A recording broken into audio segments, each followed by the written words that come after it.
there's more than just what you're doing. It's the thinking, it's the going deep preparation that you put into things that helps set you apart from a lot of other folks. I mean, to get to that level, you've got to put that in. Being an elite athlete, there's the physical dimension, but what we see and hear now, and you were doing too, the mental part of the game is just as important, maybe more so. Absolutely. It's, and I happen to coach high school football. I coach at Westland and here in Portland, but a lot of it, and I talk to athletes who work with me, is being strong, being fast, being quick. That can take you only so far. Mm-hmm. A lot of it is you have to be able to understand what a team is trying to do. You have to understand their strengths and their weaknesses, as well as your strengths and your weaknesses. Mm-hmm. And then outside of all that, you have to be emotionally intelligent. Right. A lot of times we get in different spaces where we just let our emotions take over, and we get it confused as thinking, where it's not. Right. That's not thinking. That's being an emotional, type of player. And sometimes it causes you to kind of black out. Right. Yeah. And it's like you always want to be in control of your emotions. You want to use them to kind of get things kick-started sometimes, but you have to be under control. Mm-hmm. You got to be able to think. Mm-hmm.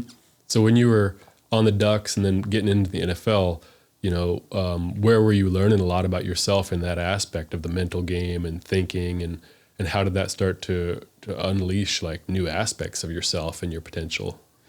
I think, I don't think it really happened in college. I mean, in college, I had a severe knee injury, and it really slowed things down for me. And it really made me think of myself as not just a football player.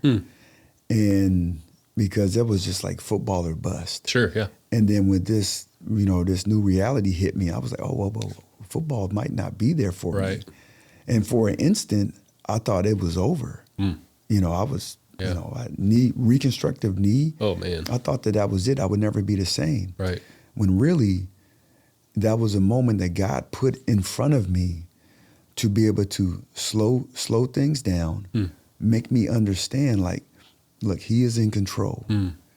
And, so I had to kind of really rely on other, like, trainers and whatnot to kind of get me right. So I had to listen to them. I had to really believe in what they, their knowledge to get me where I wanted to go. And it took time.